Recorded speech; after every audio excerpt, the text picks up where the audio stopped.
Si Idol Gretchen ho, kasama namin papalit. Papalibre na lang pala kami. 0 meters. Pag natapos mo, 633 kilometers. Eto na. Sarap magbike sa lilim. Ang lamig. Idol, oh, may elevator ng bike. Kita mo, Monday. Ang daming nagra-ride. Parang Baguio feels. Akala nyo mga idol, sa Pilipinas lang may latag. Ito, oh, sa ilalim ng magandang tulay, meron ding latag. Meron sila dito mga ilaw. Sabi ko na nga ba, kaya ka nag-aapuran, nasi CR ka eh. Welcome to Korea, siyo.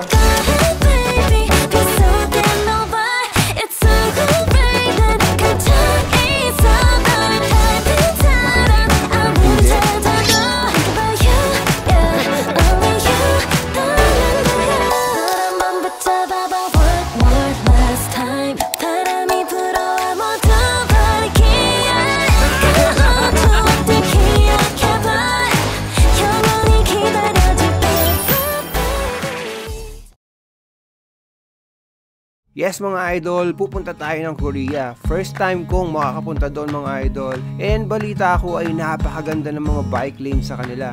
Kasama natin sa biyahe na to si Gretchen Ho and si Anli Ahon mga idol. So tara, samahan nyo ako na ma-experience ang South Korea using our favorite mode of transport, which is ang simpleng bisikleta. Ito na mga idol, nakita ko na yung mga kasama ko. Si Idol Gretchen Ho, Sir Eli, and then yung iba. Si Anli Ahon, hindi ko pa nakikita eh. Hintay namin si Ian. Si Anli Ahon mga idol. Wala pa dito si Anli Ahon. So yun nga mga idol, magbabiyahe tayo ng Korea. So dito tayo magsisimula sa may Naiya International Airport. And then babiyahe tayo papunta ng South Korea. Hindi sa North Korea mga idol, delikado doon. So sa South Korea lang. More specifically ay doon tayo pupunta sa may Incheon International Airport. Parang nasa 4 hours din yata ang biyahe nito mga idol. And dahil ang flight namin ay alas 12 pa ng gabi, ay makakarating kami ng alas 4 na ng umaga doon sa may airport. Medyo graveyard pero okay na rin. Ang sinakyan namin ay Asiana Airlines, and in fairness mga idol, ang luwang nung legroom kahit na economy lang yung sinakyan namin. Pagdating namin ng airport, medyo nanibago kagad ako kasi ang ganda ng airport nila kumpara dun sa atin. And ang malaking tanong, nakasama ba sa amin si Anli Ahon o hindi? Well mga idol, nakahabol naman siya, and ayan, kasama ko siya dito sa may pagbaba na escalator. Actually, kagigising lang namin yan kasi nga graveyard yung aming flight.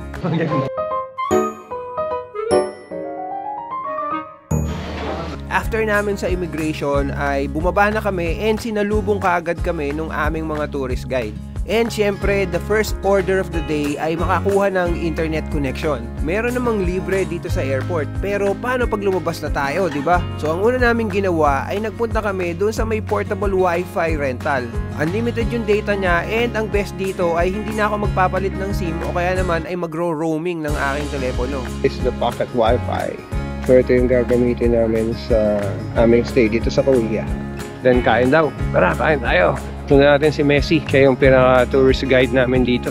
Yung gamit nga pala natin na vlogging camera para dito sa trip natin na to ay itong GoPro Hero 12. Kinabit ko yung aking media mode sa kanya, and then inilagay ko na rin siya dun sa may Volta na grip para maging unlimited yung ating battery. Kalalabas lang nung camera na to, and marami siyang mga bagong features. Unfortunately, hindi ko pa yun na-explore. Kaya bahala na muna si Batman sa atin dito mga idol. Nung nakausap ko si Anli Ahon tungkol sa GoPro Hero 12, nag-agree kaming dalawa na talagang pagdating sa vlogging, GoPro pa rin talaga. Bukod sa madali siyang gamitin at kabisado na natin yung mga functions niya, ang ganda rin talaga nung audio quality niya. Idol, nagpapaturo tayo kay Anli Ahon paano connect yung mga Volta dun sa nakalimutan ko kasi dati nang na-connect yan.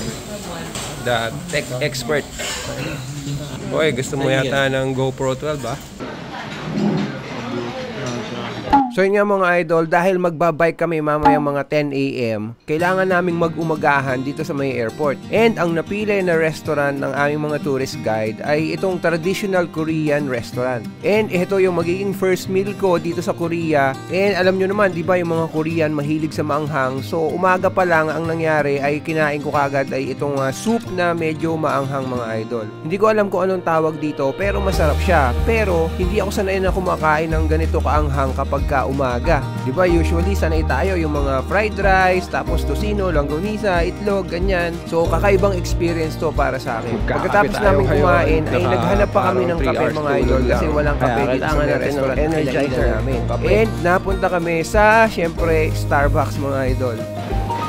Huminto muna kami ng Starbucks mga idol para magkape. Ano kaya lasa ng Starbucks dito? Yan. Bula. May kimchi ba? Wala pa naman, wala sa ilalim. Cellphone. Biglang nag-Korean. Diba? From English naging Korean. Paano gagawin natin ngayon? Paano natin babasahin? Mamaya. Gawin natin ang solusyon. Okay mga guys, papapalit lang kami ni Ian.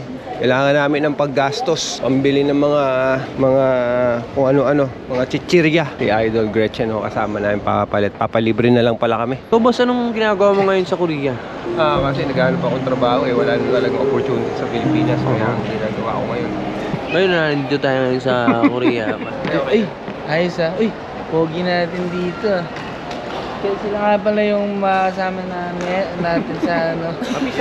Ang gusto ko dito mga idol sa airport nila, yung mga CR, marami. Tapos talagang highlighted sila. And ayan, meron din nga water fountain. And malinis yung kanilang water fountain dito mga idol. 5 na CR ang nakikita ko dito sa may floor na to. So yan mga idol, bidabidahan muna kami dito sa may airport habang hinihintay yung van na magdadala sa amin dun sa aming first cycling destination, yung Ara Cycling Path. Medyo malapit lang dito yon and sakto, lusaw na yung kinain namin na breakfast bago kami mag-umpisang mag-ride. Habang bumabiyahe ay naninibago ko doon sa dinadaanan namin kasi wala akong nakikita mga naka-tricycle, mga naka-single na motor, mga kolong-kolong, wala mang ganun mga idol and wala rin traffic. Okay mga idol, let's go! And eventually mga idol ay nakarating din kami dito sa may Ara West Silak. Bale dito mga idol magsisimula yung aming cycling adventure and dito kami bibili ng passport para sa cycling. So ang mangyayari kasi mga idol, kada destination mo ay merong parang red booth na meron dong stamp. Tuwing ma-accomplish mo or matatapos mo ang isang cycling pass, meron kang makikita na booth dun sa may dulo kung saan pwede mong istampan on your own yung passport mo. In a way, parang proof ng achievement mo na natapos mo yung ruta na yon. So kung ma-istampan mo yung buong passport mo, isang malaking achievement yon kasi ibig sabihin ay natapos mo na yung mga official routes na meron dito sa Korea. Ito pala yung mapa. Ito yung 21 kilometer. Ito yung 21 kilometers. Daw si Gretchen siya ang ating pinaka Dadaan tayo dito sa Ara bicycle path na dumadaan dito sa waterway, Ara Waterway. Ito yung man-made canal na 21 kilometers yung haba, 6 meters deep. So dumadaan siya mula sa Incheon kung nasaan tayo. Ito yung Yellow Sea patungo sa Seoul, Korea. Mag-i-ending tayo sa Han River. Pinakamadali. Pero kita mo naman sobrang init sa labas. So talagang warm up. Warm up talaga, literally. Idol, nag-aaral ngayon ng Korean si Ian. Yan, siya magiging translator natin. Tutok lang tayo sa kanya. Pagdating sa arko, birahin natin. Dito sa Ara, dito yung pinaka-start ng ating journey, 21 kilometers. So Ara West Silak, ito mga idol. So it's only 21 kilometers. And parang ano lang siya, parang warm up para sa atin. Para magkaroon tayo ng orientation kung paano ang cycling dito sa Korea. So ayan, So yan, mild lang, 21 kilometers. Pero meron din tayong mga ruta na ito, 132 kilometers, 242 kilometers, 70 kilometers, and 146 kilometers, 105. Ito, pinakamahaba yata, 389 mga idol. So, andito na tayo sa Pililya. Nakita niyo yung mga wind turbines. Punta tayo dito sa ating orientation. Ito ang ating mga bikes. Bike check, bike check. Aliaon, bike check.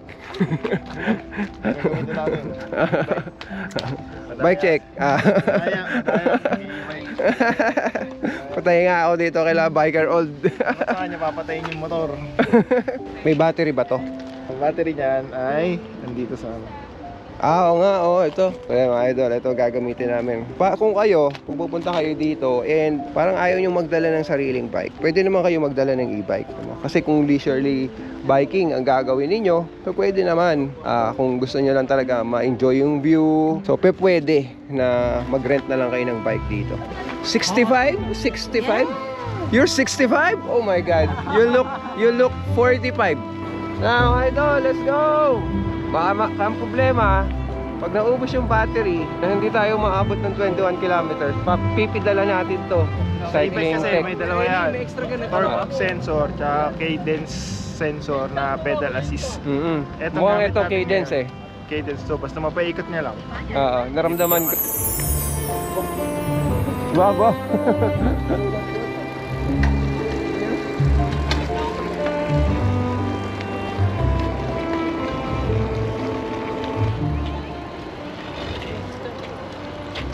Oh, first stamp. Parang ano yan silk. May stamp na. May stamp na tayo. Okay, may stamp na kagad. So mga idol, meron na tayong first stamp after traveling for 120 kilometers. Ay, 120 meters pala. Sorry. Okay na. Ayan o. Dito. Tada! Ayos! First stamp. Bakit tuyo yung tubig? Bakit tuyo? Ha? Low tide. Low tide ba? Yung ba yun? Kaya nakainit dito, natuyo yung dagat. Natuyo yung dagat. Sobrang init, ano? Mainit yung sikat ng araw, syempre. Pero pagdating mo sa lilim, ang lamig, ano? Like Presko, no? Presko. Ang lamig nung hangin. Hangin. So, idol, oh. Ito yung start. 0 meters. Pag natapos mo, 633 kilometers. Let's go! 15 meters, 30 meters. Ito na.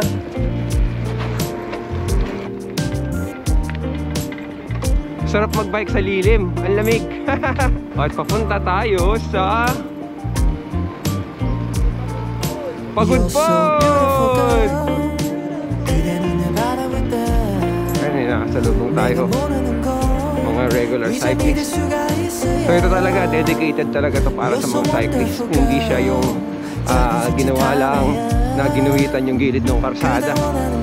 So share ko lang mga idol yung first day namin dito sa may bike path sa Korea. Napaka-enjoyable mga idol. Hindi mo iisipin na tanghaling tapat kami nagbabike actually. Kung napansin nyo, ang aming gamit na bike dito ay mga e-bikes. Pero kung ako ang personally papipiliin, mas gugustuhin ko na road bike yung gamit. Kasi napaka-kinis at napakaganda ng karsada and napaka-safe din mga idol. So tingin ko ma-enjoy ko talaga yung road bike kung dinala ko siya.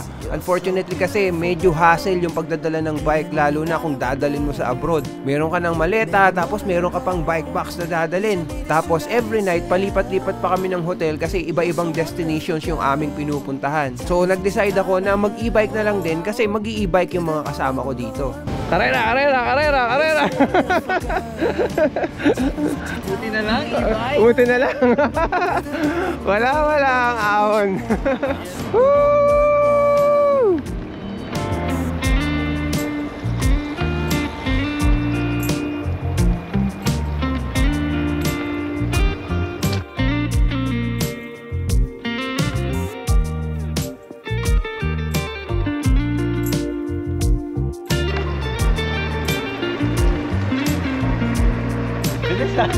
Naka-4. Got a hold of my heart. You save me from the fall as we catch the sunrise. You're so beautiful. Women in action. 내가 모르는 걸 이제 믿을 수가 있어야. You're so wonderful, girl. 작은 손짓 하나야. 그대 원하는 걸 모두 줄 수 있어. My superwoman, yeah. Oh, nagpag ka na, ano? Kaya ka nakaupo ngayon dyan, Higit sa mga nakakasalubong mo, nakaroon mo. Pagod na kayo, ano? Pagod na, ito, oh. Kala ko pa malakasan. Malakasan, anli ahon, ha? Pero masaya, no? Pero ano, parang gusto mong bilisan, no? Kasi flat lang. Oh. Pero masarap siya pang training, road. Tsaka, ito yung oras, ano? Alas 11 ng Monday. Ay, Monday nga, di ba? Tapos madami nagbabike. Kaya nga, Diba? Sa Pilipinas, wala na nagbabike niyan eh. Hindi, kasi may maayos yung road nila, tsaka ang daming puno. Oo. Kahit pa paano, na ibsan yung init. Oo. Tapos, Gaganahan ka talaga. masarap din yung hangin nila. Hindi Sabi humid. ko nga, parang inaamoy mo sa Baguio. Kasi, yung mga bikes nila, pag dumaan sa kalsada, talagang bibigay yung mga sasakyan. Oo. Parang courtesy sa kanila yon. Oo. Kasi nga sanay sila eh, na Maraming nagbabike. marami nagbabike. Nakaingit, no? Sa Cabanatuan, nakakaingit. Pagka nagbabike ka doon, gigiliran ka pa na sasakyan. Meron din palang mga tiyanggi dito. Ano din lang? Iyan, tingnan mo dyan. Latag. May latag parang yung sa ano. Oh, may latag din ano. Akala nyo mga idol, sa Pilipinas lang may latag. Ito sa ilalim ng magandang tulay, mayroon ding latag. Meron sila dito mga ilaw, hindi mga high-end yung mga lube ah. Ang problema lang, hindi ko maintindihan magkano. May peloton doon dito mga idol. Napunta nyo, may idol may elevator ng bike. Elevator siya in general. Sinasakay lang yung mga bike. Anyway, tuloy na tayo sa pagbabike. Yan, may mga locals tututulin. Meron din kaninang peloton, hindi lang natin nakakuha ng video. Meron din mga latag. So, ride tayo dito. Idol si Sir Dustin, siya yung taga Korean Tourism Organization. Siya yung nag-organize ng tour na to. Pinopromote niya ang Cycling in Korea. yes, cycling in Korea. Ano ba ang kakaiba sa cycling in Korea? Siguro unang-una itong red path na to. Parang it's solely dedicated and away from the main road. So safety, number 1 priority. And siguro second for me, yung mga red din na phone booth. Ano ba yung ano yun? May sense of accomplishment if matapos mo yun. Yun yung may stamp ano? Tipin na lang natin para siyang checkpoint. Na travel mo ng cross country. So every checkpoint, pwede kang mag-stamp, and once you ma-complete it, Korean government will provide certification, ganyan, incentive.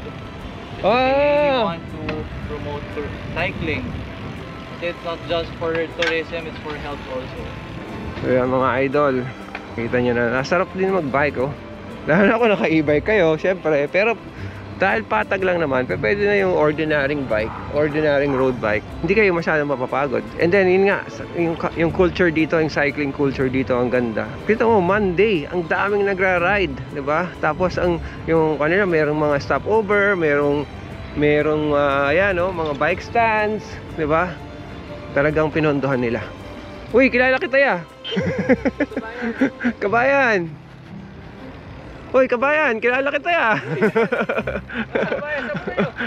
Dito lang, nagbibili suka. Parang stadium pa dito. Tapos dyan, perform. Ang galing. Padjak na pala. Saan tayo dito sa bike path. Sarap mag-bike dyan sa may, highway. Makinis. Nakakamiss yung bike path. Yung kasabay may mga kotse, sa likod. Yeah. Kaya nag-aapurato si Ian Nasi-CR to Sabi ko na kaya ka nag-aapura, nasi-CR ka Uy, may falls. Wow. May falls. Pag na-host natin, nahigaan na lang doon. Nahigaan na lang sa damuhan. Mga idol, na-enjoy lang namin yung view dito. Napakaganda. Meron ditong falls. Pero nung upon closer inspection, siya pala ay man-made. Napaka ako symmetrical yung bagsak ng tubig. Man-made falls pala siya. Pero anyway, maganda pa rin. Tapos may cycling path doon sa ibaba. So hindi yata namin madadaanan yun, Ganda sana makalapit dun, Tapos makita mo sa taas mo yung pinaka-falls na yan na napakalaki na man-made. Okay, ride na ulit mga idol. Parang marambaba na rin yung aming nababiyahe. Parang Baguio feels.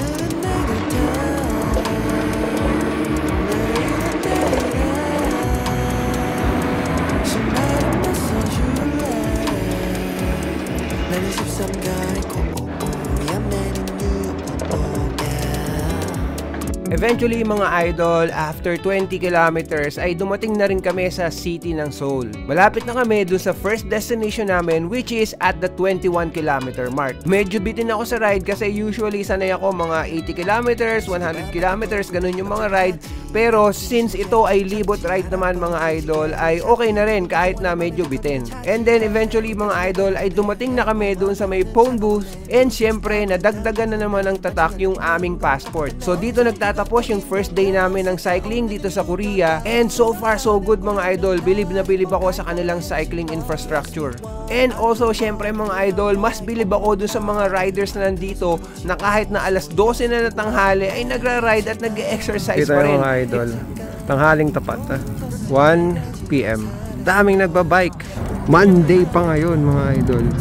So medyo kakaiba talaga yung cycling culture dito, pero goods yan, di ba? Ang saya ko siguro kung sa Pilipinas ganyan din na tanghaling tapat. Dami nagbabike. Hindi naman siya ganun kalamig, sakto lang naman, pero hindi rin siya sobrang init, sakto lang din, sabi ko nga. So yan, nakakatuwa lang. Sana ganun sa Pilipinas. So after naming mag-ride mga idol ay dumiretso na kami doon sa aming hotel para mag-freshen up. And dito kami, yung hotel namin ay yung Lot City Hotel sa Gimpo Airport.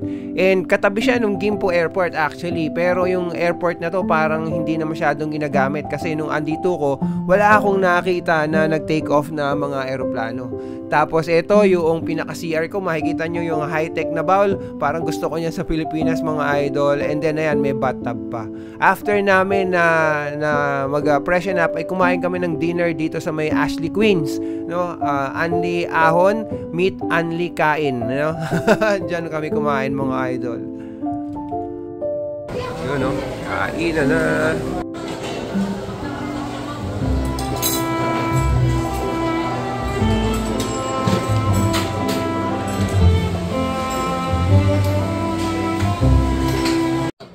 Mga idol, para papuntahin nyo yung robot na yon, kailangan nyo pindutin. Ayan. So, pag pinundot na yan,